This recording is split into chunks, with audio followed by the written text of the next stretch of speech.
దాని ముందు నుంచి కూడా కొన్ని చిన్న చిన్న చెదురుమదురు సంఘటనలో నన్ను పర్సనల్ టార్గెట్ చేయటం, నా ఎగ్జామ్స్ ఉన్నప్పుడే డ్యూటీలు వేయటం, ఇటువంటి చేయటం జరిగింది. మరి అంత కసి ఎందుకు ఆయనకి? ఆ వ్యక్తిగతమైనటువంటి జలస్తో నీ తోకలు కత్తిరిస్తాను, నీకంటే తోపులే ర్యాంక్ కొట్టిన వాళ్ళే. ఫస్ట్ అటెంప్ట్లో వెళ్ళడం, లాస్ట్ మూమెంట్ 9 మార్కులతో కట్ ఆఫ్తో రావడం, ఇవన్నీ వస్తున్నప్పుడు ఎందుకురా ఇక్కడ ఆగిపోదాం ఉందా, లేదు ఖచ్చితంగా మనం గోల్ రీచ్ అవ్వాలి, ఆ సంకల్ప బలానికి రీచ్ అవ్వాలి అని అనుకున్నారు. పోలీస్ కానిస్టేబుల్ నుంచి యూపీఎస్సీ భవన్ మెట్లు తొక్కామంటేనే సంథింగ్ ఇస్ దేర్, మన దగ్గర పొటెన్షియల్. మా ఫ్రెండ్స్ ఎవరు నమ్మినా నమ్మకపోయినా నువ్వు సివిల్ సాధిస్తావని వీళ్ళు మాత్రం నమ్ముతారు. ఒక నాస్తికుడు ఆంజనేయ స్వామి భక్తుగా మారడానికి ఇదే కారణం. ఇక్కడ నేను ఆంజనేయ స్వామి ప్రజెన్స్ని ఫీల్ అయ్యాను. చెప్పను మీకు, అంటే చెప్తే నమ్మరు. నిండా చదువుతా ఉన్నా, రిజల్ట్స్ వచ్చాయి. Welcome to I dream. మనలో సంకల్ప బలం గట్టిగా ఉంటే ఏదైనా సాధించవచ్చు అనే నానుడికి ఉదాహరణ ఈరోజు మన గెస్ట్. ఆయన డిపార్ట్మెంట్లోకి వచ్చారు. వచ్చిన తర్వాత ఒక సంఘటనలో ఆయనకు అవమానం జరుగుతుంది.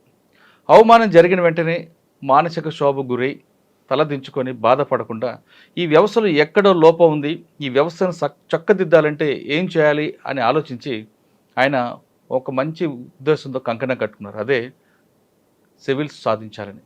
కానిస్టేబుల్ సివిల్ సాధించవచ్చా అనే చాలామంది ప్రశ్నలకు నోరు మూయించాడు ఆ కుర్రాడు. ఆయనే ఈ వారం మన గెస్ట్. పేరు ఉదయ్ కృష్ణారెడ్డి. సివిల్స్ రాశారు, రాసి 780 ర్యాంక్ సాధించారు. ఆయన గతంలో పోలీస్ కానిస్టేబుల్గా పనిచేశారు. అక్కడ ఏం జరిగింది, ఆయనలో అంత బలమైనగా మా నాటిపోయిన సంఘటన ఏం జరిగింది, సివిల్ సాధించడానికి ఆయన పడ్డ కష్టం ఏంటనే విషయాల్ని ఆయన తెలుసుకుందాం. నమస్తే బ్రదర్. నమస్తే సార్. ఉదయ్ కృష్ణారెడ్డి 780 ర్యాంక్. ఒక 5 సంవత్సరాలు వెనక్కి వెళ్తే కానిస్టేబుల్ పోలీస్ ఒంగోలు జిల్లాలో సింగరాయకొండ దగ్గర ఒక కానిస్టేబుల్, ఒక ఐపీఎస్ ఎస్ఐ అవ్వడం, తర్వాత ఒక కానిస్టేబుల్ గ్రూప్ 1 అవ్వడం సాధారణ జరుగుతుంటాయి. కానీ ఒక కానిస్టేబుల్ పట్టుదల సాధించి డైరెక్ట్గా సివిల్స్ కొట్టడానికి వచ్చావు, 780 ర్యాంక్ సాధించావు అంటే చాలా గొప్ప విషయం. నీకు ముందు ఫస్ట్ కంగ్రాట్స్. నువ్వు అనుకున్న లక్ష్యం అనేది అంత బలంగా ఉంది. చాలా మంది లక్ష్యం పెట్టుకుంటారు, గోల్ చేద్దాం అనుకుంటారు, కానీ అది రీచ్ అవ్వడానికి చాలా కష్టాలు ఎదురవుతుంటే అవన్నీ దాంతో వాళ్ళు వెనకడేస్తారు. ఏమనుకున్నావో సాధించాలనుకున్నాం. ఇంకా గొప్ప విషయం అంది ఐపీఎస్ అవ్వాలనుకోవడం అనేది. కాకి యూనిఫామ్ వేస్తున్నావు. ఇప్పుడు నువ్వు ఎవరికైతే సెల్యూట్ కొట్టావో వాళ్ళందరూ నీకు సెల్యూట్ కొట్టే స్థాయికి వచ్చావు. అది చాలా చాలా చాలా గ్రేట్. ఎందుకంటే నీ స్టోరీ ఇప్పుడున్న జనరేషన్కి ఒక రోల్ మోడల్గా ఉండాలని నేను కోరుకుంటున్నాను. సరే, ఇక మనం విషయంకి వస్తే 780 ర్యాంక్ ఒక కానిస్టేబుల్ సాధించడం అనేది అది ఆషామాష వ్యవహారం కాదు. ఒక సామాన్య కుటుంబంలో పుట్టిన వ్యక్తివి నువ్వు, ఒక రైతు కుటుంబంలో వచ్చి వచ్చావు. ఈ స్థాయికి తీసుకురావడానికి ఇందులో ఫస్ట్ క్వశ్చన్, 4వసారి అనుకుంటాను మీరు సాధించడం. 4వ అటెంప్ట్లో ఎలా సాధించారు, దీనికి ఏం మెయిన్ తీసుకున్నారు అదొకటి. 2, మీకు ఈ స్థాయికి తీసుకురావడానికి ఎంత పౌరుషంగా, ఎంత పట్టుదల తీసుకురావడానికి ఆ రోజు సంఘటన జరిగింది. ఆ సంఘటనలో మీరు ప్లస్ తీసుకున్నారా, మైనస్ తీసుకున్నారా? ఈ 3 ప్రశ్నలు సమాధానం చెప్పే ముందు కృష్ణారెడ్డి బ్యాక్గ్రౌండ్, ఆ రోజు జరిగిన సంఘటన. నా పేరు ఉదయ్ కృష్ణారెడ్డి అండి. మాది ఓళ్ళపాలెం గ్రామం, సింగరాయకొండ మండలం, ప్రకాశం డిస్టిక్ అండి. నా బాల్యం అంతా ఓళ్ళపాలెం గ్రామంలోనే జరిగింది. నా స్కూలింగ్, మా తల్లిదండ్రులకు వస్తే శ్రీనివాసరెడ్డి గారు, మా అమ్మగారు జయమ్మ గారు అండి. అన్ఫార్చునేట్లీ నేను చిన్నప్పుడు మా అమ్మగారు కాలం చల్లటం జరిగింది. అదేవిధంగా నాకు 17 ఏళ్ళు వయసు ఉన్నప్పుడు, 17-18 సంవత్సరాల వయసు ఉన్నప్పుడు మా నాన్నగారు కాలం చల్లటం జరిగింది. సో దాని తర్వాత నేను గవర్నమెంట్ స్కూల్లోనే నా విద్యాభ్యాసం అంతా జరిగింది. అక్కడ తర్వాత జవహర్ భారతి జూనియర్ కళాశాల, జవహర్ భారతి డిగ్రీ కళాశాల కావల్లో నేను నా ఇంటర్మీడియట్ అండ్ డిగ్రీని కంప్లీట్ చేయడం జరిగింది సార్. ఇంటర్మీడియట్లో నేను మెడికల్ ల్యాబ్ టెక్నీషియన్ అనేటువంటి ఒక వొకేషనల్ కోర్స్ని తీసుకోవడం జరిగింది. దాని తర్వాత డిగ్రీలో బిఏని తీసుకోవడం జరిగింది సార్. డిగ్రీ సెకండ్ ఇయర్లో ఫైనల్ ఇయర్ స్టార్ట్ అయిన టైంలో నాకు పోలీస్ కానిస్టేబుల్ జాబ్ వచ్చింది. 2012 డిసెంబర్ 24న ట్రైనింగ్ స్టార్ట్ అయ్యి 2013లో డిపార్ట్మెంట్లో సర్వీస్లో జాయిన్ అయ్యాను.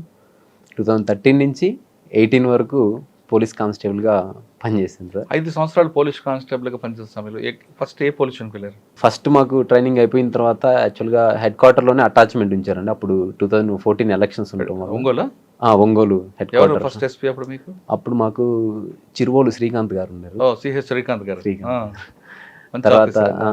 తర్వాత పోస్టింగ్స్ వస్తే ఫస్ట్ పోస్టింగ్ గుడ్లూరు పోలీస్ స్టేషన్లో పోలీస్ కానిస్టేబుల్గా జాయిన్ అయ్యాను. దాని తర్వాత మ్యూచువల్ ట్రాన్స్ఫర్ తోటి నేను Ramayapatnam coastal security police station marine police స్టేషన్లోకి వెళ్ళాను.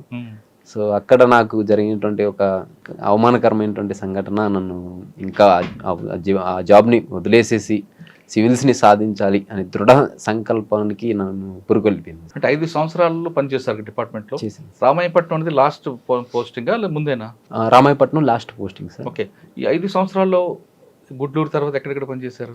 First 1 year around 1 year head క్వార్టర్స్లో ఉండాము. క్విక్ రియాక్షన్ టీంలో ఉండాము, వెయిటింగ్ పార్టీ. దాని తర్వాత గుడ్లూరులో అరౌండ్ 1 ఇయర్ చేసాము. దాని తర్వాత 3 years Ramayapatnam marine police station. Marine police పెద్ద పని ఉంటుందండి, ఉంటుందా? యాక్చువల్గా పని లాండ్ ఆర్డర్తో పోలిస్తే రిలేటివ్లీ మెరైన్ పోలీస్ స్టేషన్లో తక్కువ ఉంటుంది సార్ పోలీస్. ఎవరైనా సముద్రంలోకి వెళ్తున్నప్పుడు మళ్ళీ కాపాడడం అవే కదా ఉంటాయి. అవును, సముద్రంలో 3 సంవత్సరాలు పనిచేస్తారు రామాయపట్నం. 3 సంవత్సరాల పైన. ఓకే. ఏం జరిగిందని సంఘటన సార్? అది నా ఉద్దేశం ఏంటంటే, గుడ్లూరులో ఉన్నప్పుడు లాండ్ ఆర్డర్లో ఉండటం వల్ల ఎక్కువ టైం దొరికేది కాదు. కొంచెం ప్రిపేర్ అవ్వడానికి కాంపిటేటివ్ ఎగ్జామ్స్కి, సివిల్ సర్వీస్కి అట్లా ప్రిపేర్ అవ్వడానికి ఎక్కువ టైం దొరికేది కాదు. సో నేను దానికోసం ఏం చేశానంటే, రామాయపట్నం మెరైన్లో పనిచేస్తున్న ఒక పోలీస్ కానిస్టేబుల్ ఉన్నారు, ఆయన్ని గుడ్లూరు వచ్చేటట్టు, నేను గుడ్లూరు నుంచి రామాయపట్నం వెళ్ళేటట్టు మ్యూచువల్ ట్రాన్స్ఫర్ని పెట్టుకోవడం జరిగింది సార్. అట్లా పెట్టుకొని నేను మ్యూచువల్ ట్రాన్స్ఫర్ మీద రామాయపట్నం వెళ్ళడం జరిగింది. అక్కడ సహజంగానే మన కొలీగ్స్లో తెలుస్తుంది కదా, మనం ప్రిపరేషన్ అవుతున్నప్పుడు మాట్లాడుతుంటాం. సో అట్లా యాదృచ్ఛికంగా అది నేను సివిల్స్ ప్రిపేర్ అవుతున్నాను, గ్రూప్స్ ప్రిపేర్ అవుతున్నాను అనేటువంటి ఆ విషయం ఏదైతే ఉందో నా హైవేర్ ఆఫీషియల్ ఒక అతనికి తెలియదు. ఇన్స్పెక్టర్ సిఐ గారు, రామాయపట్నం. ఆయనకి తెలియటం జరిగింది. నుంచి అక్కడ అదొక ర్యాంకరా లేదా ఆయన డైరెక్ట్? ఆయన సబ్ ఇన్స్పెక్టర్ గా రిక్రూట్ అయ్యారు, 98 బ్యాచ్ ఐ థింక్. సో పేరు ఎందుకులే సార్, ఎవరి గౌరవాన్ని అయినా మనం కాపాడాల్సిందే. సో అందుకని నేను పేరుని డిస్క్లోజ్ చేయట్లేదు. బట్ ఆ సంఘటన జరిగినప్పుడు ఒక 60 మంది కానిస్టేబుల్స్, నా తోటి కానిస్టేబుల్స్, హోమ్ గార్డ్స్, ఏఎస్ఐలు, హెడ్ కానిస్టేబుల్స్ వీళ్ళు ఉన్నారు. సో ఆ 60 మందికి ఆ వ్యక్తి తెలుసు. అంటే ఏం జరిగిందంటే, అట్లా నేను ఆ సివిల్స్ ప్రిపేర్ అవుతున్నాను అనేటువంటిది అది ఆ సిఐ గారికి తెలిసినప్పుడు ఎందుకు ఆయన సమ్ పర్సనల్ గ్రడ్జ్ అనేటువంటిది ఆయనకి డెవలప్ అయింది. అయిన తర్వాత నన్ను కొద్దిగా పర్సనల్గా టార్గెట్ చేసి చేయటం అనేటువంటిది జరిగింది. అయితే దాని ముందు నుంచి కూడా కొన్ని చిన్న చిన్న చెదురుమదురు సంఘటనలో నన్ను పర్సనల్ టార్గెట్ చేయటం, నా ఎగ్జామ్స్ ఉన్నప్పుడే డ్యూటీలు వేయటం, ఇటువంటి చేయటం జరిగింది. పర్టికులర్గా ఆగస్టు 11, 2018 రోజు జరిగిన సంఘటన ఏంటంటే, నేను వస్తాను కొంచెం ప్రతి శుక్రవారం డ్రిల్ జరుగుతుంది, నేను కొంత లేట్గా ఫ్రైడే మార్నింగ్ జరుగుతుంది. అయితే ఆ డ్రిల్కి లేట్గా వెళ్ళిన సందర్భం అది. అట్లా ఒక 10 నిమిషాలు 5 నిమిషాలు 10 నిమిషాలు లేట్గా వెళ్తే ఆయన ఉండి, సార్ గారు వస్తున్నారు, కాబోయే ఐఏఎస్ ఐపీఎస్ గారు రండి సార్, మీకు డిసిప్లిన్ నేర్పియాలి, మీరు రండి అని చెప్పి సర్కాస్టికల్గా వ్యంగ్యంగా మన ఆత్మస్థైర్యాన్ని దెబ్బతీసే విధంగా మాట్లాడటం జరిగింది. నేను వెళ్ళిన తర్వాత సార్ గారికి డిసిప్లిన్ నేర్పించాలి, మీరు సార్ గారికి మీరందరూ ఇంకా డ్రిల్ చేయొద్దు, సార్ గారికి స్పెషల్గా 1 అవర్ డ్రిల్ చేయించండి అని చెప్పి నా కోసంగా ప్రత్యేకంగా ఒక ఏఎస్ఐ గారిని పెట్టి అందరు చూస్తుండగా నన్ను డ్రిల్ చేయించడం జరిగింది సార్.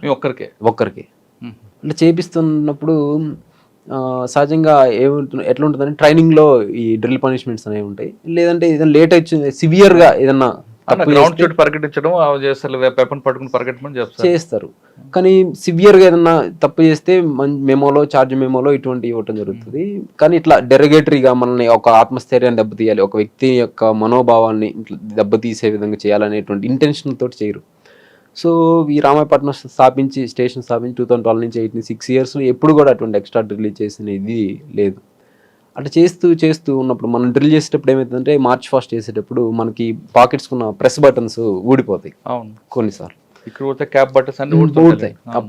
అది యాదృచ్ఛికంగా జరుగుతుంది, మన ఇంటెన్షన్తో జరగదు. సో అది ఊడినప్పుడు అది చూసి ఏమండే ఏఎస్ఐ గారు ఏం చేపిస్తున్నారు మీరు, అతని ప్రెస్ బటన్స్ కూడా సరిగా లేవు, అతనికి ఒక మళ్ళీ పనిష్మెంట్ ఇవ్వండి అని చెప్పి నాకు ఒక పనిష్మెంట్ మూమెంట్ చేయించడం జరిగింది. పనిష్మెంట్ రూలో మళ్ళీ పనిష్మెంట్ అనమాట, డిప్స్ తీపించడము ఇట్లా. సో దాన్ని కథం తలని అవుట్ ఉంటుంది అది చేయించడం. అంటే ఎట్లా he just treating me like ఏ ఒక రోబోట్ లాగా, లేకపోతే వీడికి ఎట్లా గుణపాఠం చెప్పాలన్నట్టు. సో అక్కడ నేను ఏంటంటే ఆ డిసిప్లైన్ మెయింటైన్ చేయడం అనేటువంటి దానికోసంగా కాదు, ఇది పర్సనల్ ఇంటెన్షన్ తోటి ఐ ఫెల్ట్ దట్ యాక్చువల్గా అది ఎవరికైనా అక్కడ ఉన్న 60 మంది సభ్యులకి అర్థమైంది. సో అది అట్లా అయింది. అయిన తర్వాత వచ్చి ఏమనుకుంటున్నావు నువ్వేది సివిల్స్ ప్రిపేర్ అవుతున్నంత మాత్రం నువ్వు సివిల్స్ కొట్టినట్టుగా ఫీల్ అయిపోతున్నావా, నువ్వు ఆఫ్టర్ ఆల్ కానిస్టేబుల్ గాడివి, గుర్తుపెట్టుకో, నీ నీ లిమిట్స్లో నువ్వు ఉండు, ఊహల్లో తేల మాకు, నువ్వు కానిస్టేబుల్ అనేది నువ్వు రియలైజ్ అయితే నీకు ఎంత త్వరగా రిలీజ్ అంత మంచిది అని చెప్పి అన్నారు. కానీ పోలీస్ డిపార్ట్మెంట్ కానిస్టేబుల్ పిల్లర్ కదండి యాక్చువల్గా, అది ఒక ఐరన్ డిపార్ట్మెంట్ లేదు కదా. అవును, మరి అంత కసి ఎందుకు ఆయనకి? అది అది అది ఆ వ్యక్తిగతమైనటువంటి జలస్తో లేకుంటే మిగతా అంశాలతోటి అది ఇంప్రూవ్ అవడం జరిగిందండి. అంతకుముందు కూడా నాకు నెక్స్ట్ డే నాకు రాజమండ్రిలో ఒక ఎగ్జామ్ ఉంది, రైల్వే ఎగ్జాము. ఆ ఎగ్జామ్కి నేను నెక్స్ట్ మార్నింగ్ 10 o'clock వెళ్ళాలి. కానీ దాని ముందు రోజు నాకు కావాలని నా టర్న్ కానప్పటికి కూడా నాకు సెంట్రీ డ్యూటీ వేసి ఆ ఎగ్జామ్కి నేను వెళ్ళకుండా చేయాలని చేశారు. సో నేను అంటే పర్సనల్ ఇంటెన్షన్ తోటి నేను అదే విషయాన్ని నేను bureau of police research and డెవలప్మెంట్కి, మినిస్ట్రీ ఆఫ్ హోమ్ అఫైర్స్ వాళ్ళకి, డీజీపీ గారికి, అదేవిధంగా రాష్ట్రపతి గారికి, ప్రధానమంత్రి గారికి కూడా నేను లేఖ రూపంలో రాసి ఇట్లా చేస్తున్నారు. సో ఆ bureau of police research and development ఏంటంటే అసలు పోలీసింగ్ ఎలా ఉంది అనేటువంటి దాని మీద ఇండియాలో రీసెర్చ్ చేస్తూ ఉంటారు. సో ఇటువంటి చెదురుమదురు సంఘటనలో ఒక వ్యక్తి అంటే మనం ఏ వ్యక్తి అయినా కెరియర్ని మేక్ చేసుకోవాలని చూస్తారు సార్. ఇప్పుడు మనం కానిస్టేబుల్ రిక్రూట్ అవుతున్నాం అంటే మనకి ఫర్దర్గా ప్రోగ్రెస్ ఉందంటేనే కదా మనం ఇంకా ఉత్సాహంతో పనిచేస్తాం, వేరే ఉన్నప్పుడు దాని దగ్గర వెళ్తుంటాం, ఉత్సాహంతో పనిచేస్తాం.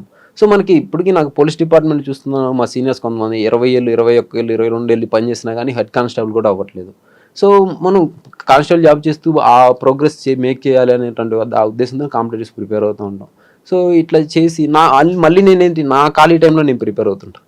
ఇంకా మీకు చెప్పాలంటే ట్రూగా చెప్పాలంటే నేను పనిచేస్తున్న పోలీస్ స్టేషన్లో ఆ రోజు ఆ పోలీస్ స్టేషన్లో కొంతమంది కొలీగ్సే, స్టాఫ్సే వాళ్ళు ఆల్కహాల్ తెచ్చుకొని పైన తాగే వాళ్ళు ఉంటారు, ఆ సెల్ ఫోన్లో పేకలాట ఆడేవాళ్ళు ఉంటారు, లిటరల్ పేకాటలు తెచ్చుకొని ఆడేవాళ్ళు ఉంటారు. వాటన్నిటికి ప్రాబ్లం లేదు, కానీ నేను చదివితే మాత్రం ప్రాబ్లం. సో అది ఆ జలస్ అనేటువంటిది అంటే దేనికైనా లిమిట్ ఉంటుంది కానీ జలస్కి ఉండదు లిమిట్. ఆ రోజు ఎంతసేపు మీకు పనిష్మెంట్ ఇచ్చారు? 1 hour బరాబర్ ఇచ్చారు. 1 hourకి 1 hour బరాబర్గా చేపించి నేను ఏమనుకున్నా అంటే సర్లే ఆఫీసరు ఏదో ఫస్ట్ ఒకసారి అని ఒక 10 నిమిషాలు చేయించి సరే ఇంక నుంచి రామాక అట్లా మందలిస్తారేమో అనుకున్నా. కానీ 1 hour బరాబరు చేపించి ఇచ్చిన తర్వాత నువ్వు ఆఫ్టర్ ఆల్ కానిస్టేబుల్ గాడు, నువ్వు అది ఎంత తొందరగా రిలీజ్ అయితే అంత మంచిది, నీకు తోకలు కత్తిరిస్తాను, నీ తోక పెరిగితే కత్తిరిస్తాను, ఏంటి నువ్వు నీకంటే తోపులే ర్యాంక్ కొట్టిన వాళ్ళే ప్రొబేషనరీలుగా వచ్చి సిఐల దగ్గర నేర్చుకొని ఉంటారు, నువ్వు ఏంటి అసలు అది ఇది అని చెప్పేసి అంటే డెరగేటర్గా మాట్లాడితే నాకు చాలా బాధ. దోషం కూడా చేశారు ఏమన్నా? వ్యక్తిగత దోషం చేయలేదు సార్, ఇట్లే సర్కాస్టికల్గా వ్యంగ్యంగా అని చెప్పి మాట్లాడేసరికి 60 మంది ముందు నేను ఒక్కనే అట్లా చేస్తూ 60 మంది ముందు అట్లా వ్యంగ్యంగా సార్ కాబోయే ఐపీఎస్ ఆఫీసర్ అయ్యా అట్లా వ్యంగ్యంగా మాట్లాడేసరికి అది నేను తీసుకోలేకపోయాను సార్. చాలా బాధేసింది. ఎట్లా అంటే అరే నేను యంగెస్ట్ కానిస్టేబుల్ సార్, నేను మా బ్యాచ్లో 300 చిల్లర మంది ఉంటే నేను అందరికంటే చిన్న వయసు 19 సంవత్సరాలు నాకు, నేను యంగెస్ట్ కానిస్టేబుల్. సో అట్లాంటి నాకున్న టాలెంట్స్ని, నాకున్న క్రిటికల్ స్కిల్స్ని, నాకున్నటువంటి ఇంక్విజిటివ్ పవర్స్ని వీటన్నిటిని మంచిగా ఇన్వెస్టిగేషన్స్కి వాటికి ఉపయోగించుకుంటూ నాకు కెరీర్ కూడా ప్రోగ్రెస్ చేస్తే డిపార్ట్మెంట్కి నేను ఒక మంచి అసెట్ అవుతాను. సో అట్లా చేయకుండా పర్సనల్గా ఏదో ఇది చేస్తే ఆయన ఇంకా బ్రిటిష్ పోలీసుని ఫాలో అవుతున్నారు. ఎస్ ద బ్రిటిష్ లెగసీ అనేటువంటిది అది బ్రిటిష్ వారు అంటారు, చూస్తానికి రూపంలో భారతీయులను మైండ్ సెట్ లో బ్రిటిష్ వారిని మేము తయారు చేస్తామని. ఆ లెగసీ ఈ రోజుకి ఉందన్నమాట. ఆ కలోనియల్ కొంతమందికి, అందరికి కాదు. అండ్ ఇంకొకటి కొంతమంది మంచి ఆఫీసర్స్ ఉన్నారు సార్. ఐపీఎస్ ప్రమోద్ కుమార్ గారు చేశారు, అప్పుడు ప్రకాశం ఎస్పీగా చేశారు. నేను ఆ మ్యూచువల్ ట్రాన్స్ఫర్ కోసం వెళ్తే అప్పుడు కందుకూరు సర్కిల్ ఇన్స్పెక్టర్ గారు ఉన్నారు. 2014లో ఒక ఆయతను ఉంటే, సార్ నేను మ్యూచువల్గా పెట్టుకుంటాను సార్, నాది ఫార్వర్డ్ చేయండి సార్ అని ఒక 10 సార్లు తిరిగింది సార్. ఆయన 10 సార్లు తిరిగినప్పుడు 11 సరే పో బయటికి పో యూజ్లెస్ ఫెలో అన్నారు. ఎవరు? ఆ కందుకూరులో సిఐ. అన్న తర్వాత అసలు నేనేం అడిగాను, నా మ్యూచువల్ ట్రాన్స్ఫర్ అంటే ఇక్కడున్న స్టాఫ్ అక్కడికి వెళ్తారు, అక్కడున్న స్టాఫ్ ఇక్కడికి వస్తారు. సో దీనికి కూడా వీళ్ళు అంటే నా కనీసం స్టాఫ్ గ్రీవెన్స్ని అడ్రస్ చేయడం అనేది ఒక ఎస్హెచ్ఓగా మీ బాధ్యత. సో అట్లా చేయాలని చెప్పి చేయకుండా నేను ఇంకేం చేశాను అంటే, సరే ఏదైతే అది అవుతుంది, మహా అయితే ఎస్పీ గారు ఏం చేస్తారు, తిడతారు, లేకపోతే ఒక మెమో రాపిస్తారు త్రూ ప్రాపర్ ఛానల్ రాలేదని చెప్పి ధైర్యం చేసి వెళ్ళిపోయాను సార్. అసలు మీరు నమ్మరు సార్, ప్రమోద్ కుమార్ సార్ గారు ఎంత ఎంత జనరాసిటీ తోటి, ఎంత సెన్సిటివ్గా, మ్యాగ్నానిమిటీ తోటి, ఏంది బాబు ఇట్రా అన్నారు. సార్ ఇట్లా చదువుకుంటాను సార్, నాకు ఖాళీ టైం అక్కడ రామాయపట్నంలో అయితే షిఫ్ట్స్ అట్లా ఉంటాయి, కొద్దిగా టైం సేవ్ అవుతుంది, ప్లస్ మా నాయనమ్మ గారు ఉన్నారు, మా పేరెంట్స్ ఇద్దరు ఎక్స్పైర్ అయి ఉన్నారు, ఆమెతో పాటు కొద్దిగా టైం ఆమె కూడా మంచిగా చూసుకో ఉంటుందంటే, ఇదంతా పని ఇట్రా అని చెప్పి అట్లా సంథింగ్ చేసి సీసీకి వెంటనే కొట్టేసేయండి, అవుతుంది 10 minutesలో నాకు రిపోర్ట్ చేయండి అన్నారు. అసలు నేను ఆ నుంచి తీసుకొని ఒంగోలు నుంచి గుడ్లూరు వెళ్ళే లోపల నా వచ్చేసిందండి ట్రాన్స్ఫర్. సో అంటే అక్కడ అదే కందుకూరు సర్కిల్ ఇన్స్పెక్టర్ గారు, పోరా యూజ్లెస్ ఫెలో బయటికి ఎన్నిసార్లు చెప్పాలి నీకు అన్న దానికి, అదే ఒక ఐపీఎస్ హోదాలో ఉన్న వ్యక్తి ఎంత మ్యాగ్నానిమిటీ తోటి, ఎంత జనరసిటీ తోటి with pen stroke just 2 minutes దాన్ని సాల్వ్ చేసి, దీన్ని దానికోసం 2 monthsగా తిరుగుతున్నా. అదే చెప్తున్నా, ప్లస్ ఉంటారు మైనస్ ఉంటారు. ఇంకోటి శివకుమార్ గారు అని, ఆయన సబ్ ఇన్స్పెక్టర్, ఆయన కింద నేను అదే రామాయపట్నంలో చేశాను. అసలు ఆయన అంటే నాకు అన్నయ్యలు లేరు, ఆయన నాకు అన్నయ్య లెక్క. ఆయన నువ్వు ఇదో ఇట్లా వెళ్ళు, ఇది తీసుకో, ఇగో నీకు ఇట్లా తప్పదబ్బా, ఇది డిపార్ట్మెంట్లో ఇట్లా అవమానం చేస్తుంటారు, ఏం కాదులే నేను రిజైన్ చేస్తా. ఆ రోజు ఏమైందంటే, అట్లా ఆయన డెరోగేటరీగా చేసిన తర్వాత అదే రోజు నేను వెళ్ళి, సార్ ఇట్లా రిజిగ్నేషన్ చేస్తున్నాను, ఇచ్చేసా, లెటర్ రాసి ఇస్తే ఆయన ఏంటి బెదిరిస్తున్నావు అన్నాడు. బెదిరించట్లేదు sir, I took it mindful decision అన్నాడు. దాని తర్వాత కామ్గా అయిపోయారు, అది ఆడబడేసి కామ్గా ఉన్నారు. ఒక 1/2 hour 45 minutes 1 hour లోపల పిలిచారు. మళ్ళీ పిలిచి, మీరు ఇది పెట్టారు కదా, దీన్ని పెట్టాలంటే త్రూ ప్రాపర్ ఛానల్ పెట్టాలంటే టైప్ చేసుకొని రా అన్నారు. టైప్ చేసుకొని DTP ఫార్మాట్లో తెమ్మన్నారు, నేను రాసి ఇచ్చేద్దాం. సో ఆయన ఇంకా నేను దాన్ని DTP చేయించుకొని వెంటనే తీసుకొచ్చా. ఆయన షాక్ అయ్యారు, ఏంది ఇతను నిజంగానే చేస్తున్నట్టున్నాడు అన్నట్టు. ఇంకా సరే అది దగ్గర పెట్టుకున్నాడు. మీరు నమ్మరు సార్, నేను అది ఆ రోజు ఇచ్చేసేసి నేను ఇంకా మళ్ళీ పక్క స్టేషన్లో లీవ్ తీసుకున్నాను. పోలీసులు అటు తీసుకోవచ్చు లీవ్స్, అటు లీవ్ తీసుకొని నేను ఇంకా దాన్ని తీసుకొని వెళ్ళిపోయాను. నా సరెండర్స్ అన్ని సబ్మిట్ చేసుకుని ఎస్పీ గారి దగ్గరికి తీసుకుపోయి, ఇప్పుడు సాంబశివరావు గారు వాళ్ళు, ఎవరండి ఎస్పీ అప్పుడు ఎస్పీ సత్య బాబు గారు, వెంటనే ఎగ్జాక్ట్ గుర్తులేదు సార్, బాబు గారు అనుకుంటున్నా. ఇంకా అట్లా తీసుకొని నేను అది ఇచ్చేసి వెళ్ళిపోయిన తర్వాత మీరు నమ్మరు, నా రిజిగ్నేషన్ లెటర్ని ఫార్వర్డ్ చేయకుండా స్టేషన్లోనే అట్లే పెట్టి, నేను కోచింగ్కి వెళ్ళిపోయాను, నేను ప్రిపరేషన్కి అట్లే పెట్టి, నాకు 1 year జీడీలో జనరల్ డైరీలో ఆబ్సెంట్ అని ఎంట్రీ పెట్టి 21 రోజులు అయిన తర్వాత డెజర్టర్ అంటే ఉద్యోగం చేయకుండా పారిపోయిన సైనికుడు అనే డెజర్టర్ రిపోర్ట్ కొట్టి ఒక టీంని నా మీద నిఘా పెట్టి, నేను ఎప్పుడు ఇంటికి వస్తానా, ఎక్కడ ఢిల్లీలో ఉన్నానా, ఎక్కడున్నాను కనిపించి, నేను ఆ డెజర్టర్ అయ్యాడని చెప్పి నాకు నోటీస్ సర్వ్ చేయించారు sir. Is it appropriate behaviour sir ఒక ఆఫీసర్గా ఉన్నప్పుడు? మీరు లీవ్ పెట్టారు కదా? అవును సార్. ఎస్పీ గారు కలిశారు కదా, అప్పుడు కలవలేదా, చెప్పలేదా? అప్పుడు అకామిడేషన్ లీవ్స్ అవి ఉన్నాయి సార్. అంటే అప్పుడున్న ఎస్పీ గారికి నేను రిజైన్ చేస్తాను విషయం చెప్పారా? నేను చెప్పలేదు sir, through proper channel resignation అనేది త్రూ ప్రాపర్ ఛానల్. అంటే నేను మెరైన్కి వెళ్ళటం అనేది డెప్యుటేషన్ కిందకి వస్తుంది. సో అదేంటంటే వైజాగ్ హెడ్ క్వార్టర్కి వెళ్తుంది, హెడ్ క్వార్టర్ నుంచి మళ్ళీ మన యూనిట్ ఆఫీసర్ దగ్గరికి వస్తుంది సార్. వైజాగ్లో ఆఫీసర్కి అడగలేదా మీకు, ఎందుకు రిజైన్ చేస్తాను అడగలేదు ఆయన? అడగలేదు సార్, ఎవరు ఆయన పంపించలేదు కదా సార్. 1 year అప్స్కాండింగ్ చూపిస్తున్నారు. సో ఏ ఆఫీసర్ అయినా ఉంటుంది, ఎవరైతేనో అని అడిగితే ఇట్లా డ్యూటీ వదిలేసి వెళ్ళిపోయారు సార్, ఒక టీంని పెట్టాను, ఇతను వస్తే సర్వీస్ చేస్తాను. అసలు మీరు నమ్మరు సార్, నేను ఢిల్లీ నుంచి వచ్చాను ప్రిపరేషన్కి వెళ్ళి, ఒక పర్పస్ ఏదో వచ్చి అట్లా కూర్చున్నాను, నా దగ్గరికి వచ్చేసారు మా ఫ్రెండే వేణు అని ఒక అతను కానిస్టేబుల్ వచ్చి, నీకు సిఐ గారు ఇలా లెటర్ ఇమ్మన్నారు అని చెప్పాడు. ఆ లెటర్ని తీసుకొని చూస్తే, మీరు ఇట్లా సంవత్సరం నుంచి ఆబ్సెంట్లో ఉన్నారు, డెజర్టర్ అయ్యారు, అది ఇది అని చెప్పి ఉంది. అసలు నాకు ఎంత బాధ వేసేది సార్. మీరు అడిగారా? నేను అడగలేదు, అడగకుండా నేను ఇంకా వైజాగ్ వెళ్ళిపోయాను హెడ్ క్వార్టర్కి. సార్ నేను ఇట్లా ఇదయ్యానని చెప్పి అప్పుడున్న IGP గారికి ఎక్స్ప్లెనేషన్ చెప్పుకున్నాను. చెప్పుకున్న తర్వాత ఇది మాకు సంబంధం లేదండి, ఇది ఇంకా మీరు ఎట్లా సార్ట్అవుట్ చేస్తారు, దీనికి నా దగ్గర సొల్యూషన్ లేదు, మీరు 1 ఇయర్ డిజర్టర్ అయిపోయారు ఎట్లా అని సార్ ఏం అనలేదు. ఇంక నేను మళ్ళీ అప్పుడు సిద్ధార్థ్ కౌశల్ గారు వచ్చున్నారు ప్రకాశం డిస్ట్రిక్ట్కి. ఇంకా సిద్ధార్థ్ కౌశల్ గారి దగ్గరికి వెళ్ళి, సార్ చాలా యంగ్ అండ్ డైనమిక్ సార్, చాలా చాలా ప్రోయాక్టివ్గా పనిచేస్తారు. నేను వెళ్ళాను, రాగానే మంచిగా మళ్ళీ టర్న్అవుట్ నీట్గా చేసుకుని మళ్ళీ పోలీస్ యూనిఫామ్ వేసుకొని వెళ్ళి సార్ని కలిసి, సార్ ఎట్లా అంటే ఏమి ఎందుకు ఎగ్జాక్ట్గా చెప్పు రీజను, అన్ని కథలు కాకుండా మామూలుగా చెప్పు నాకు అన్నాడు. నేను చెప్పాను సార్ ఇట్లా సివిల్ సర్వీస్కి వెళ్ళాను, ఇట్లా అయింది ఇన్సిడెంట్, ఇట్లా అయిందని అంటే అప్పటికి నేను ప్రిలిమ్స్ పాస్ అయ్యి వెళ్ళాను సార్. ప్రిలిమ్స్ పాస్ అయ్యి వెళ్ళా 2019 ప్రిలిమ్స్ పాస్ వెళ్ళా. అక్కడ సార్ నన్ను బాగా లైక్ చేశారు. Okay gentlemen, all the best, నేను ఏం చేస్తామంటే దీనికి సొల్యూషను అని చెప్పి A2 క్లర్క్ ఉంటారు, ఈ డీటెయిల్స్ చూసేవాళ్ళు, సత్యవాణి మేడం ఎవరు ఉంటారు ఒంగోలు DP వాళ్ళు, ఆ మేడం పిలిపించారు. ఇతన్ని ఎట్లా సొల్యూషన్ చేయొచ్చు ఆలోచించండి, ఇతన్ని ఇబ్బంది పెట్టద్దు అని చెప్పి చెప్పారు. చెప్తే మేము చూసి ఏదో ఒకటి రెట్రోస్పెక్టివ్గా దాన్ని యాక్సెప్ట్ చేసేటువంటి ఒక ప్రొవిజన్ ఉంది సార్ మన దగ్గర. ఆ ప్రొవిజన్ ప్రకారం ఇతన్ని మనం అతని ఏ డేట్లో అయితే రిజిగ్నేషన్ ఇచ్చారో దాన్ని డీమ్డ్ టు బీ టేకెన్ అని కింద దాన్ని తీసుకొని చేయొచ్చు అని చెప్పేసి అట్లా నన్ను రిజిగ్నేషన్ని ఆ డేట్ ప్రేయర్ డేట్ నుంచి యాక్సెప్ట్ చేసి అదే రోజు రిలీవింగ్ ఆర్డర్స్ ఇచ్చి అదే రోజు LP centre last pay certificate ఇచ్చేసి లీవ్స్ అన్ని సెటిల్ చేసేసి మొత్తం నన్ను అప్పటికప్పుడు రిలీవ్ చేసేసారు. ఏమన్నారు?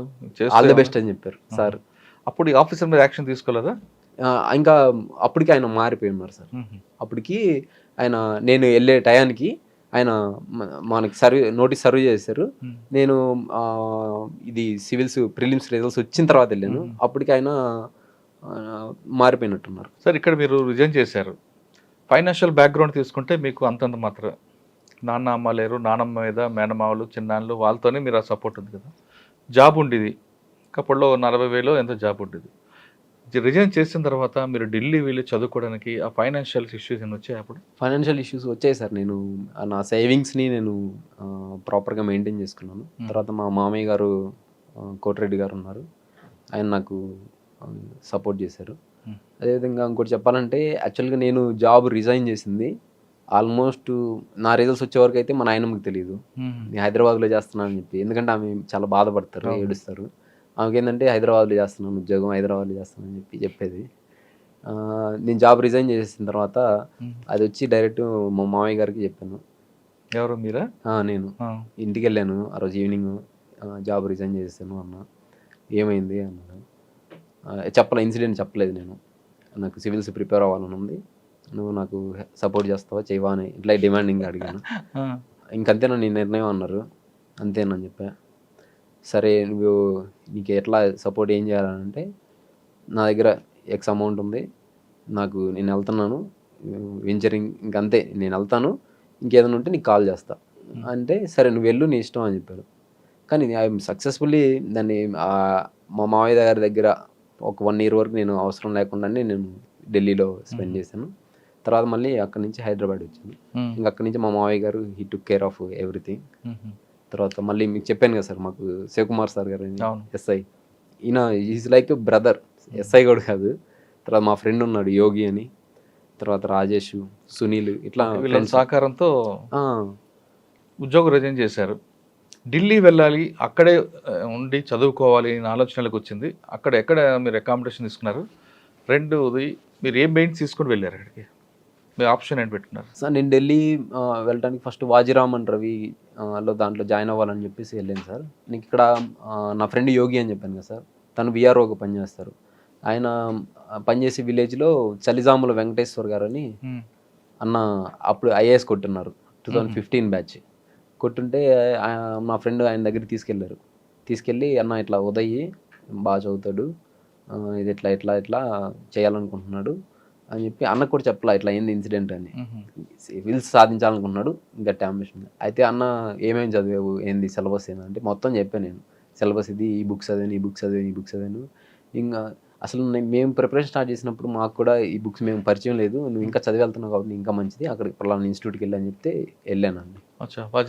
వాజీరామ్ అంటారు, అక్కడికి వెళ్ళాను. వెళ్ళి అక్కడ జాయిన్ అయ్యాను. జాయిన్ అయితే అక్కడ నాకేంటంటే ఆల్రెడీ నేను చదివినయే చెప్తున్నారు మళ్ళీ నాకు గ్రాడ్యుయేషన్లో BA ఉంది కదా, హిస్టరీ పాలిటీ ఇవన్నీ నాకు చదివినయే చెప్తున్నారు. ఎక్సెప్ట్ ఆ ఇంటర్నల్ సెక్యూరిటీ కొన్ని టాపిక్స్ ఇటువంటివి తప్పించి. సో ఇంకా నాకు అక్కడ కూడా ఇంకా వెదరు ఫుడ్ ఏం పడలేదు. సో ఇంకా సబ్జెక్ట్ కూడా అంతా ఎక్కువ ఏం చెప్తున్నారు అనిపించలా.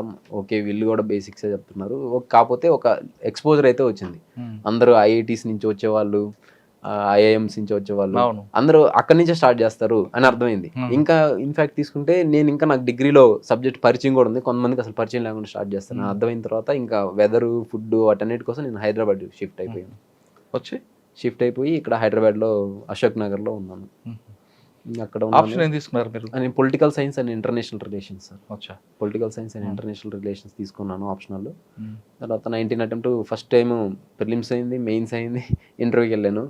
ఇంటర్వ్యూకి వెళ్ళి ఫైనల్ లిస్ట్లో 9 మార్క్స్ తోటి ఉండలేకపోయాను, అది కట్ ఆఫ్ మిస్ అయ్యింది. తర్వాత ఇంక 20 అటెంప్ట్ కోవిడ్, దానివల్ల ఇవ్వలేకపోయాను. తర్వాత 21లో CSAT ఫెయిల్ అయ్యాను ప్రిలిమినరీ. తర్వాత 22లో మళ్ళీ CSAT ఫెయిల్ అయ్యాను.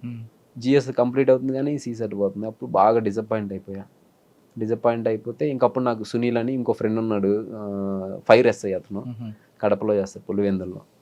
తను వచ్చి అన్న ఇట్లా నేను మ్యాథ్స్ కొద్దిగా వీక్ అనమాట, ఇట్లా ఇది మ్యాథ్స్ ఈ కెరీర్ విల్ యాప్ అనే దాంట్లో జాయిన్ అవ్వండి, ఇంకోటి కాంప్రహెన్షన్ మేధాటి శ్రీనివాస్ గారు అని ఉంటారు, ఆయన దగ్గర జాయిన్ అవ్వండి మీకు అవుతుంది అని చెప్పారు. తర్వాత అన్న భార్గవ్ అన్నది ఒక అన్న ఉన్నారు, అన్న ఛత్తీస్గఢ్ క్యాడర్ IAS ఆఫీసర్. అన్న కూడా CSAT కొన్నిసార్లు ఆబ్స్టికల్స్ ఫేస్ చేశారు. అన్నను కూడా సజెషన్ అడిగితే కొన్ని సజెషన్స్ ఇచ్చారు. సో ఎన్ని సజెషన్స్ ఈ మళ్ళీ ఈ మిస్టేక్స్ రెక్టిఫై చేసుకుని మళ్ళీ 23 అటెంప్ట్. ఇంకా ఏంటంటే 23 అన్ని సంవత్సరాల్లో కల్లా 2013 నుంచి 23 పేపర్ ఇంకా డిఫికల్ట్ పేపర్ CSAT. సో ఆ డిఫికల్ట్ పేపర్ని కూడా నేను సక్సెస్ఫుల్గా కంప్లీట్ చేయగలిగాను. తర్వాత మెయిన్స్ ఇంటర్వ్యూ 780 ర్యాంక్. సార్ దాదాపు ఇప్పుడు 4 సంవత్సరాలు కష్టపడ్డారు సార్. 4 సంవత్సరాలు నాన్నమ్మకి మీరు మాత్రం హైదరాబాద్ ఉద్యోగం చెప్పారు. మా నాన్నమ్మ ఎప్పుడు రేపు ఉద్యోగం చేస్తున్నా కదా పెళ్లి చేస్తాను అనలేదు? అసలు మీకు చెప్పని విషయం ఏంటంటే నేను ఢిల్లీ వెళ్తా అన్నప్పుడు నువ్వు ఢిల్లీ వెళ్తే నేను ఊరేసుకొని చనిపోతాను అన్నది. ఎందుకంటే ఆ పెళ్లి చేసుకో నువ్వు, ఏదో పిల్లలు ఇప్పుడు మీ నాన్నగారు మీ అమ్మగారు లేరు, ఏదో ఒక ఉద్యోగం వచ్చింది, పెళ్లి చేసుకుంటే నాకు వయసు అయిపోతుంది, సుఖంగా చూస్తాను అది ఇది అని చెప్పి. కానీ నా యాంబిషన్ వేరు కదా. సో సరే నేను వెళ్తానంటే లేదు సస్యం మీరా ఉంది, ఇంకా నేను ఊరేసుకొని చచ్చిపోతాను బెదిరించింది. నేను పక్కన చాందాన్ని తీసుకో అయినా నేను వెళ్ళలేదు అని చెప్పి వెళ్ళిపోయా. వెళ్ళిన తర్వాత ఇంకా తర్వాత వచ్చి హైదరాబాద్లో ఉన్నా, హైదరాబాద్కి ట్రాన్స్ఫర్ అయింది. అడైతే చదువుకోవడానికి కొంచెం టైం ఉంటుంది అట్లా ఇట్లా అని చెప్పా. కానీ ఒక రోజు వచ్చింది మెడికల్ టెస్ట్లకి వాటికి, వచ్చి రూమ్ అంతా చూసింది, ఎరా పోలీస్ గుడ్డలు లేవు ఏమి అన్నది. పోలీస్ గుడ్డలు లేవా అంటే ఆమె తెలియదు అట్లా లే ఇది పోలీస్ అంటే అప్పుడప్పుడు ఆడ రామాయపట్నంలో మఫ్టీలో వెళ్తాం కదా డ్యూటీకి, ఈ మఫ్టీలో చేసే ఉద్యోగంలే అన్న. ఏడు దొంగోట్లాగా ఉన్నాడు రీడు అన్ని చెప్పని దాచి పెడతాడు అట్లా అన్నది. సరే ఇంక తర్వాత మా తమ్ముడు ఉంటాడు, ఆమెకి మా తమ్ముడికి ఏదన్నా వాదన జరిగినప్పుడు నీకు వచ్చింది చెప్పేదా అన్నయ్య రిజైన్ చేసి వెళ్ళే రాజీనామా పెట్టి వెళ్ళే అంటాడు. అప్పుడు ఆమె భయపడి నాకు ఫోన్ చేసింది. సో నేను చేయలేదులేవే, నీకు ఎందుకు భయపడమాక అది ఇది అని చెప్పి భరోసా చెప్పాల్సి వచ్చేది. సరే 4 సంవత్సరాల్లో నాన్నమ్మ ఒకవైపు పెళ్లి చేసుకుని ఒత్తిడి చేస్తారు, ఫైనాన్షియల్గా కొంతమంది సపోర్ట్ చేసిన డిసప్పాయింట్ అవ్వలేదు ఎప్పుడు కూడా, ఎందుకంటే మీ ఛాలెంజ్ మీ గోల్ మీ అంబిషన్ వేరు. అవును సార్. ఒక్కొక్కసారి ఫస్ట్ అటెంప్ట్లో వెళ్ళడం, లాస్ట్ మూమెంట్లో 9 మార్కులతో కట్ ఆఫ్తో రావడం, ఇవన్నీ వస్తున్నప్పుడు ఎందుకురా ఇక్కడ ఆగిపోదా ఉందా, లేదు ఖచ్చితంగా మన గోల్ రీచ్ అవ్వాలి, నా సంకల్ప బలానికి రీచ్ అవ్వాలి అని అనుకున్నారా? ఏ సివిల్ సర్వీస్ యాస్పిరెంట్ అయినా ఎక్సెప్ట్ ఫస్ట్ అటెంప్ట్లో కొట్టిన కొంతమంది కొన్నిసార్లు ఫస్ట్ అటెంప్ట్ వాళ్ళకి కూడా సెల్ఫ్ డౌట్ వస్తుంది. ఈ సెల్ఫ్ డౌట్ రావటం, డిసప్పాయింట్ అవటం ఇది కామన్ సార్. నేను కూడా ఫస్ట్ అటెంప్ట్లో ఇంటర్వ్యూకి వెళ్ళినప్పుడు ఫైనల్ సెలెక్షన్ రానప్పుడు నాకు డిసప్పాయింట్ రాలా. ఓకే మనం we made progress, police constable నుంచి UPSC భవన్ ఆ మెట్లు తొక్కామంటేనే సంథింగ్ ఇస్ దేర్, మన దగ్గర పొటెన్షియల్ ఉంది. సో ఈ మిస్టేక్స్ రెక్టిఫై చేస్తే నెక్స్ట్ అటెంప్ట్ కొట్టేస్తామన్న ధైర్యం వచ్చింది. కానీ 21లో నేను 1 year గ్యాప్ తీసుకుని కోవిడ్ వల్ల గ్యాప్ తీసుకున్నప్పుడు కూడా నేను 1 markతో CSAT ఫెయిల్ అయ్యా. అప్పుడు కొంచెం భయం వేసింది, అరే ఏంటిది అని చెప్పి. తర్వాత 22లో ఇంకా పేపర్ డిఫికల్ట్గా వచ్చి ఇంకా ఎక్కువ మార్క్స్ మార్జిన్ తోటి నేను CSATలో ఫెయిల్ అయ్యా.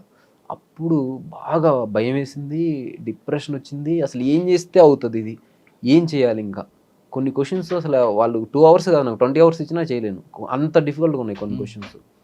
సో ఇంకప్పుడు బాగా డిసప్పాయింట్ అయిపోయాను. దెన్ నాకు ఒక ఒక ఒక అంతకుముందు నేను నాస్తికుడిగా ఉండేది, కానీ నాకు స్పిరిచువాలిటీ పరిచయం అయింది స్పిరిచువాలిటీ. ఎందుకనంటే ఒక కర్మ సిద్ధాంతం అంటారు కదా, ఒక కర్మ, ఒక వ్యక్తి ఒక రకమైన కర్మ చేశాడు, కొంత డౌన్ ద లైన్ ఒక 2 years తీస్తే అదే వ్యక్తికి అదే చోట అదే రకమైన కర్మ మళ్ళీ సర్వ్ అయింది. నేను రిలీజ్ అయ్యాను తర్వాత నాకు కూడా కొన్ని ఇన్సిడెంట్స్ అలా అయ్యాయి. నేను ఒక కర్మ సిద్ధాంతాన్ని నమ్మటం అనేటువంటిది అప్పుడు ఎక్స్ప్లోరేషన్ స్టార్ట్ అయింది. దాని తర్వాత కొద్దిగా స్పిరిచువాలిటీ అనేది స్టార్ట్ అయింది సార్. స్పిరిచువాలిటీ తోటి నేను ఆ స్ట్రెస్ని వీటిని అధిగమించాను. మెడిటేషన్, స్పిరిచువాలిటీ ప్లస్ కన్సిస్టెంట్గా మా ఫ్రెండ్స్ ఎవరు నమ్మినా నమ్మకపోయినా మా ఫ్రెండ్స్ ఉన్నారని చెప్పారు కదా, సునీలు, యోగి, తర్వాత శివకుమార్ సారు, సో ఇట్లా రాజేష్, వీళ్ళు మా మావయ్య గారు, వీళ్ళు ఎవరు నమ్మినా నమ్మకపోయినా నువ్వు సివిల్ సాధిస్తావని వీళ్ళు మాత్రం నమ్ముతారు. నేను ఫెయిల్యూర్ అయిన ప్రతిసారి వీళ్ళు ఖచ్చితంగా ఫోన్ చేస్తారు. చేసిన తర్వాత ఎందుకు అయింది ఏం అడగరు, నువ్వు ఖచ్చితంగా సాధిస్తావు ముందు వెనకంతే, నువ్వు పని నువ్వు చేసుకో అంట. ఒక నాస్తికుడు ఆంజనేయ స్వామి భక్తుగా మారడానికి ఇదే కారణం? ఇదే కారణం అంటే సార్, ఆంజనేయ స్వామి భక్తి ఇప్పుడు నేను బిలీఫ్ అనేది ఏంటిది, మామూలు రిలీజను ఒక వ్యక్తికి ఇది ఎట్లా ఉంటుంది ఇది ఎట్లా ఉంటుంది ఒక ఐడియాలజీని ఇంపోజ్ చేస్తే ఒక బిలీఫ్గా మారుతుంది. కానీ ఇక్కడ నేను ఆంజనేయ స్వామి ప్రజెన్స్ని ఫీల్ అయ్యా. రైట్, ప్రజెన్స్ని ఫీల్ అయ్యా. అది ఆ ప్రజెన్స్ అనేటువంటిది అనిర్వచనీయమైనటువంటి భావన అనమాట. సో దాన్ని మీకు చెప్పను, మీకు అంటే చెప్తే నమ్మరు.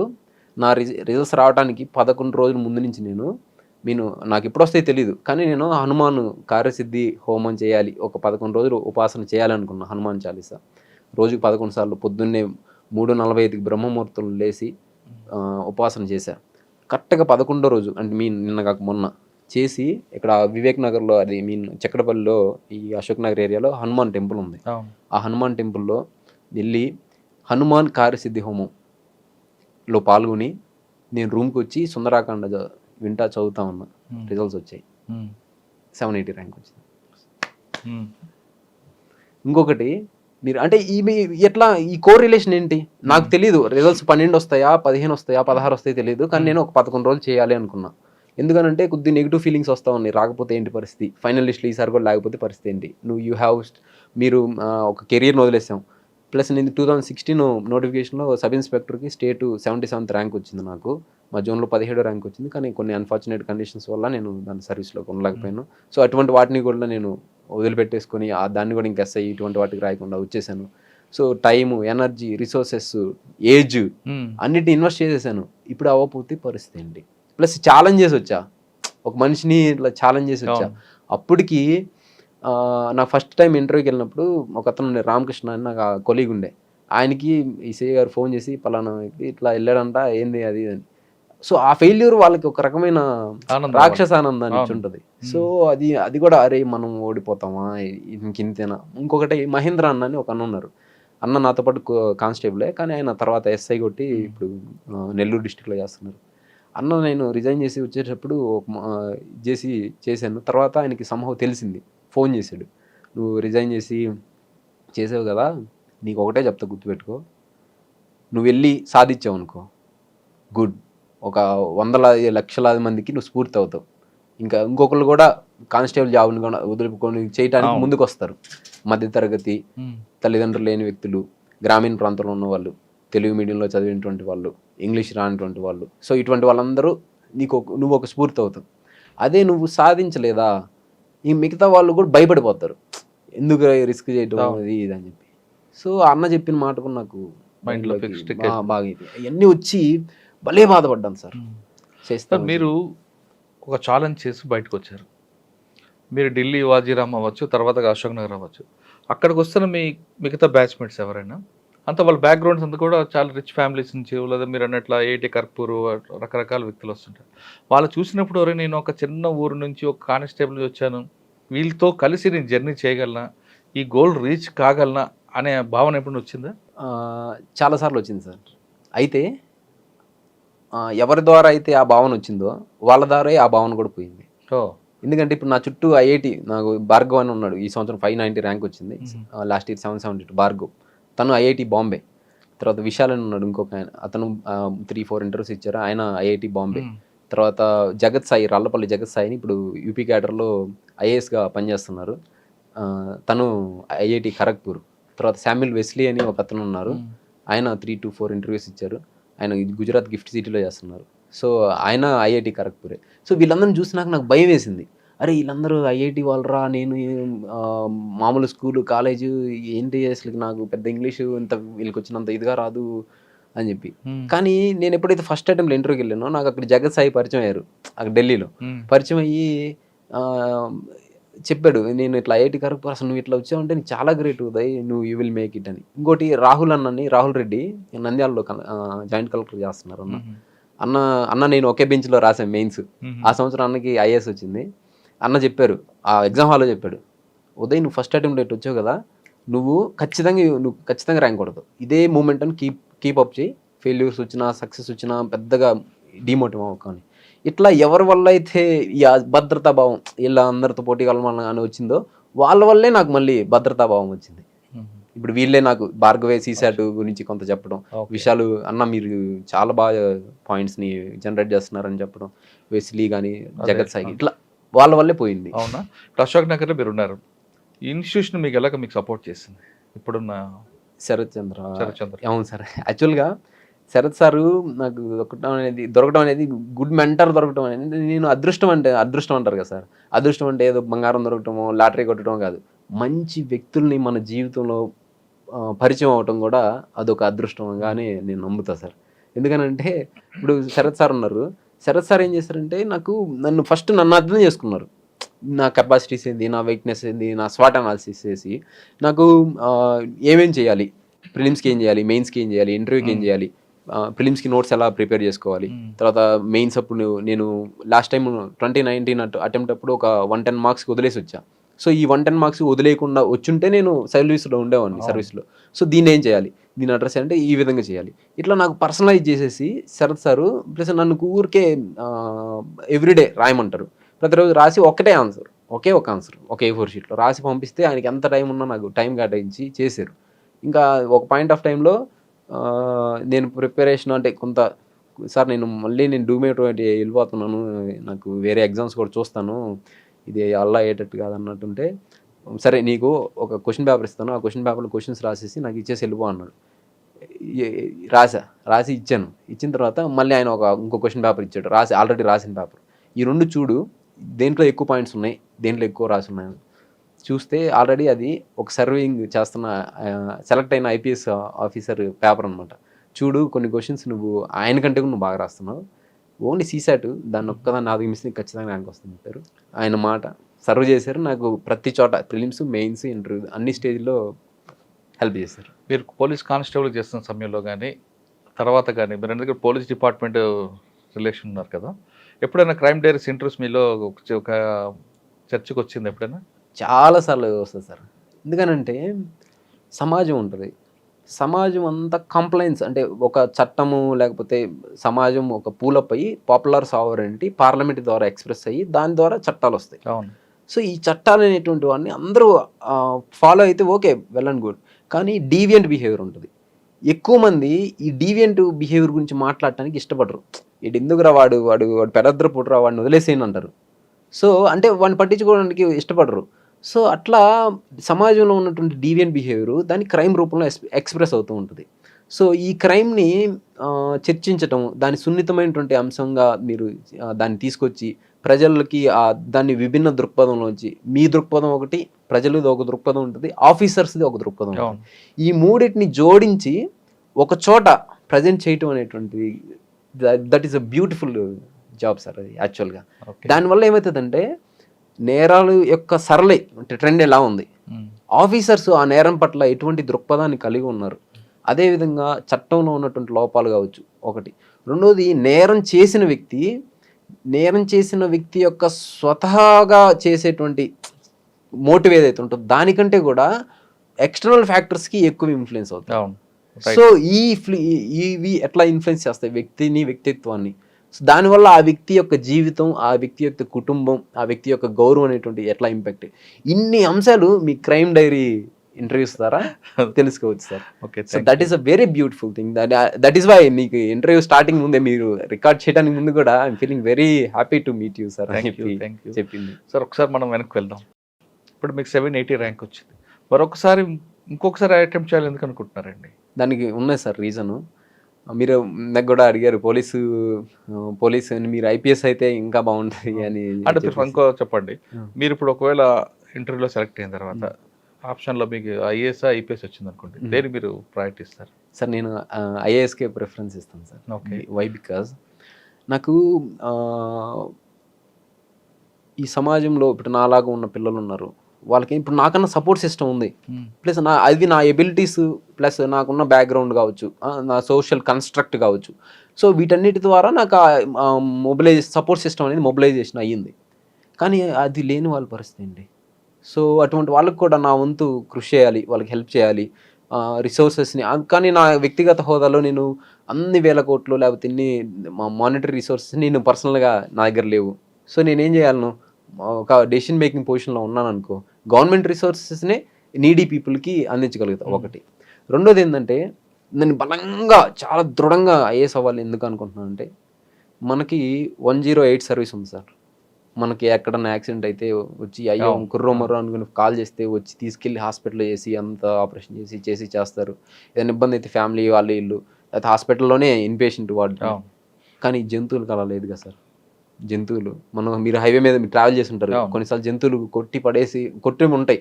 మీరు ఏదైనా హెల్ప్ చేద్దామని దిగినా కూడా దానికి ఏదైనా వాటర్ పోయటమో లేదంటే కొద్దిగా పక్కనే నెట్టేయటం అదే చేస్తారు. కానీ మీరు దాన్ని తీసుకుని వెళ్ళలేరు. మీరు చేయాలని హెల్ప్ చేయాలని ఇంటెన్షన్ ఉన్నా కూడా చేయలేరు.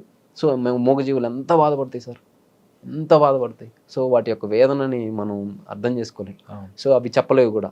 సో వాటికి కూడా నేను 109 సర్వీస్ అనేటువంటిది తీసుకురావాలి. దానికోసంగా నేను ఒక ఐఏఎస్ ఆఫీసర్గా ఉంటే పాలసీ మేకింగ్లో కావచ్చు, సజెషన్స్. ఇప్పుడు మీరు అన్నారు ఒరిస్సా సీఎం గారికి ఒక సజెషన్ ఇచ్చారు, కేఎన్ కుమార్ గారు అస్సాం మేఘాలయలో డెసిషన్ మేకింగ్ పొజిషన్లో ఉన్నారు. అటువంటి పొజిషన్లో ఉన్నప్పుడు నేను ఖచ్చితంగా సీఎంస్కి కానీ ప్రజాప్రతినిధికి కానీ చెప్పి, ప్రతి జీవిలో దేవుడు ఉన్నాడు, ప్రతి జీవి ప్రాణం మనిషి ప్రాణం అంత ముఖ్యమైనది కాబట్టి 109 సర్వీస్ మనం తీసుకొస్తే వాటి ప్రాణకోటికి కూడా మనం హెల్ప్ చేసినట్టు ఆ పుణ్యం ఉంటుందని చెప్పి అటువంటి వాటిని ఇంట్రడ్యూస్ చేయాలి. అట్లా ఐకానిక్ ప్రాజెక్ట్స్ నా మైండ్లో కొన్ని ఉన్నాయి సార్. ఆ ప్రాజెక్ట్స్ కొన్ని ఉన్నాయి మైండ్లో. మీ ప్రాజెక్ట్స్ ఉన్నాయి, మీరంతా కూడా పేద ప్రజల కోసం, మూగజీవుల కోసం మంచి ఆలోచన ఉన్నారు. కానీ మీరు చేసిన పాలసీని ఇంప్లిమెంట్ అవ్వాలంటే అక్కడ పొలిటీషియన్ సపోర్ట్ ఉండాలి. ఎస్, పార్లమెంట్ అవ్వచ్చు, అసెంబ్లీ అవ్వచ్చు. అక్కడికి వచ్చేసరికి మీ పాలసీకి ఎగ్నిస్ట్గా ఎక్కువ మంది ఉంటారు. వాళ్ళకి మైలేజ్, పొలిటికల్ మైలేజ్ వచ్చిన పాలసీకే ప్రయారిటీ ఇస్తారు తప్ప మీరు మూగజీవులకి చేస్తామన్నా లేదా ఇంకోటి చేస్తామన్నా మైలేజ్ రాని ప్లాన్స్కి వాళ్ళు సపోర్ట్ చేయరు జనరల్గా. Correct right. అటువంటప్పుడు మీ డెసిషన్ వల్ల మారుతుంది. నేను అనుకుని సాధించలేదు అని మరొకసారి రిజైన్ చేస్తారా? ఏమో సార్, అటువంటి రిజైన్ చేసి ఇప్పుడు అన్నమలై గారు ఉన్నారు తమిళనాడులో, ఆయన కెరీర్ని స్టార్ట్ చేసుకున్నప్పుడు ఒక ఐపీఎస్ ఆఫీసర్గా చేయాలనుకున్నారు. సో అటువంటి డెసిషన్ మేకింగ్ ఈ దేశానికి బలం ఏంటంటే యువత డెమోగ్రఫిక్ డివిడెండ్ స్టేజ్లో ఉంది. ఒకప్పుడు సారా ప్యాకెట్లు, పులిహోర ప్యాకెట్లకి ఇస్తే ఓట్లు వేసే ఓట్లు. ఈరోజు యువత సోషల్ మీడియా చేతిలో పట్టుకున్నారు. They are well aware of it. కొంతమంది ఉన్నారు పొలిటికల్ అలైన్మెంట్స్ ఉన్న వాళ్ళు ఏంటంటే మంచిని కోరుకుంటున్నారు సార్. నేను చూస్తున్నా, మీరు యూట్యూబ్ కామెంట్స్ కావచ్చు, ఎవరైనా ఎడ్యుకేటెడ్ వాళ్ళతో చేసినప్పుడు నాలెడ్జ్ అందించడానికి విద్య, వైద్యం, న్యాయం, సామాజిక న్యాయం ఇటువంటి వాటిని అందించే వాళ్ళకి, మంచి సుపరిపాలన చేసే వాళ్ళకి, ఓట్ బ్యాంక్ పాలిటిక్స్ చేయకుండా చేసే వాళ్ళకి, ఇటువంటి వాటికి చేసేదానికి వాళ్ళని ఇస్తున్నారు సార్. భవిష్యత్తులో నేను ఈ పొలిటికల్ కన్సెన్సస్ని కూడా ఇటువంటి ప్రజామోద్యం ఉన్నటువంటి ప్రాజెక్టులకి తీసుకురావడానికి పార్టీలని కన్విన్స్ చేయగలను. అంటే పార్టీలో ఇన్ఫ్లుయెన్షియల్ వ్యక్తుల్ని నేను కన్విన్స్, ఇప్పుడు లైక్ జయప్రకాష్ నారాయణ గారు ఉన్నారు, ఆయన తీసుకొచ్చారు 91st అమెండ్మెంట్ ఏదో తీసుకొచ్చారు. సో ఇట్లా కొన్ని civil society members, X bureaucrats చేయగలుగుతున్నారు. సో మనం సాధారణంగా బ్యూరోక్రాట్స్ అందరికీ పొలిటీషియన్గా ఫెయిల్ అవుతుంటారు కదా. ఎస్ సార్, అది ఒక ఇండియన్ డెమోక్రసీలో ఉన్న it is an irony sir. అది ఒక అనామలీగా చెప్పొచ్చు. ఎందుకంటే బ్యూరోక్రాట్స్ ఎందుకని ఫెయిల్ అవుతారంటే, నా అభిప్రాయం ప్రకారం ఇండియన్ సొసైటీ అనేటువంటిది ఒక మల్టిపుల్ డైవర్సిటీ ఉన్నటువంటి సొసైటీ. ఇంకోటి ఏంటంటే మనం we are moved by emotions sir. People they are moved by emotions rather than cognition. ఆలోచన కంటే కూడా ఎమోషన్, హృదయానికి ఎక్కువ ప్రాధాన్యత ఇస్తారు. సో పొలిటీషియన్స్ ఏం చేస్తారంటే ప్రజల హృదయాల్ని పాలిటిక్స్ అన్నది ఎమోషనల్, ఎస్ ఇమేజ్, ఎస్ ప్లానింగ్ ఉంటాయి. ఎస్ దాన్ని డ్రివెన్ చేస్తారు. కానీ మనకి ఇప్పుడు జయప్రకాష్ నారాయణ అంటారు, ఆయన లేకపోతే జేడి లక్ష్మీనారాయణ గారు ఉన్నారు, వీళ్ళు ఏం చేస్తారంటే సమాజము, తర్వాత అకౌంటబిలిటీ, పారదర్శకత, జవాబుదారీతనము, నిధులు దుర్వినియోగం అవ్వకూడదు, ప్రజా ప్రయోజనాలకి ఉండాలి, తర్వాత క్యాపిటల్ ఇన్వెస్ట్మెంట్ ఉండాలి, తర్వాత వెల్ఫేర్ మెకానిజమ్స్ మిస్యూజ్ అవ్వకూడదు, ఇంక్లూజన్ ఎక్స్క్లూజన్ ఎర్రర్స్ ఉండకూడదు, ఇవన్నీ చెప్తే ఎవరికి అర్థం కాదు. అదే నువ్వు రాగానే తర్వాత నువ్వు వాళ్ళని ఎమోషన్స్ని రెచ్చగొట్టే విధంగా, లేకుంటే సమ్ హౌ పీపుల్ని మానసికంగా గెలుచుకునే సంవత్సరాల తర్వాత అది చూపిస్తా అంటే చేసే విధంగా చేయొచ్చు. కానీ వాట్ ఐ బిలీవ్ ఈస్ ఫ్యూచర్లో the society is getting transformed in a rapid manner. Fourth industrial revolution, robotics, cybernetics and the brain chips, ఇటువంటి అన్నీ వచ్చినప్పుడు పీపుల్ యొక్క కాగ్నిషన్కి ఇంపార్టెంట్ పెరుగుతుంది సార్. ఇప్పుడు మనకి ఫుడ్, బెడ్ వీటి వరకు ప్రాధాన్యత, తర్వాత మారింది సిచ్యువేషన్, విద్యా వైద్యానికి మనుషుల ఆయుః ప్రమాణం పెరిగింది. సో భవిష్యత్తులో ఏంటంటే మనిషి కాగ్నిషన్కి ఇప్పుడు artificial intelligence, what is artificial intelligence sir? Cognition. So ఆలోచన శక్తిని చేసుకోవడం, దాన్ని క్రియేటివిటీ, అదే సొంతగా సృష్టించి సృజనాత్మకతను చేయటం అనేటువంటిది. సో ఈ ఆలోచన శక్తికి ప్రాధాన్యత పెరుగుతుంది. సో భవిష్యత్తులో కూడా ఈ ఆలోచన శక్తికి ప్రాధాన్యత అనేటువంటిది పెరుగుతుంది. మీరు ఆలోచన మంచిదే, కానీ యూనిఫామ్ సర్వీస్కి ఎక్కువ ప్రయారిటీ ఉంటుంది కదా, జనంలో కూడా ఎక్కువగా లైక్ చేస్తారు కదా. ఒక ఐపీఎస్ ఆఫీసర్ వేరు, ఐఏఎస్ ఆఫీసర్ చూస్తే ఐఏఎస్ ఆఫీసర్కి ఎక్కువ పవర్ ఉంటుంది, ఫస్ట్ క్లాస్ మేజిస్ట్రేట్ అని తెలుసు. కానీ జనంకి వచ్చేసరికి యూనిఫామ్ సర్వీస్లో ఒక ఐఏపీఎస్ జరుగున్న క్రేజ్ అనేది వేరేగా ఉంటుంది. Yes sir, I agree with your point of view sir.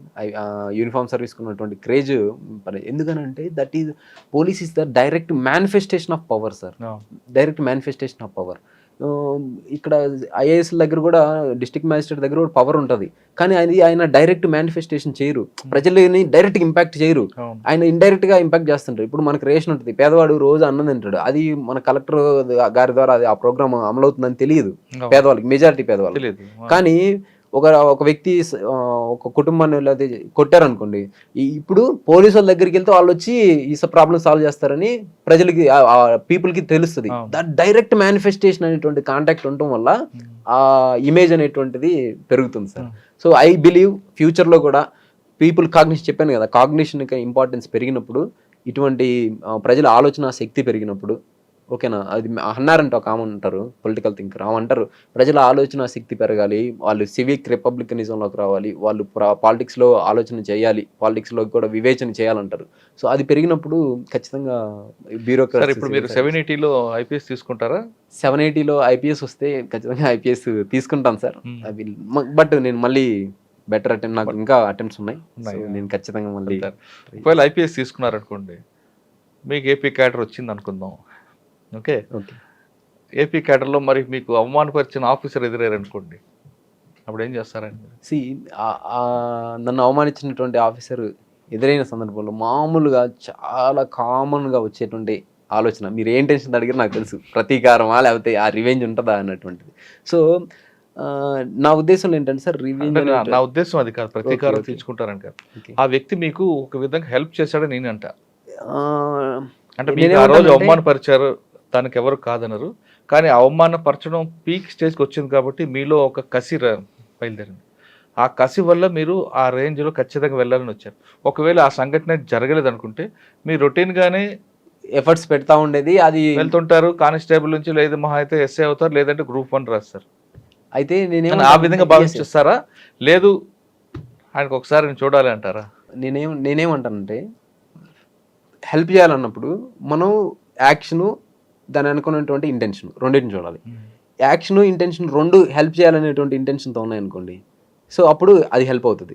అట్లా కాకుండా ఇంటెన్షన్ వేరే, యాక్షన్ యొక్క రిజల్ట్స్ వేరే. ఇప్పుడు ఆయన చేసిన యాక్షన్ వల్ల నేను సివిల్ సర్వీస్కి వచ్చాను, బట్ ఆయన ఇంటెన్షన్ ఏంటంటే ఆ రోజు నన్ను హర్ట్ చేయటము, నన్ను డెరోగేటరీగా చేయటం అనేటువంటి, నా ఆత్మస్థైర్యం దెబ్బ. సో ఇక్కడ ఈ సింక్రనైజేషన్ లేదు కాబట్టి it was an accident. Are you getting my point? It was an accident. The accident that has turned my thought process and my course of action in my career. Correct. So I accident.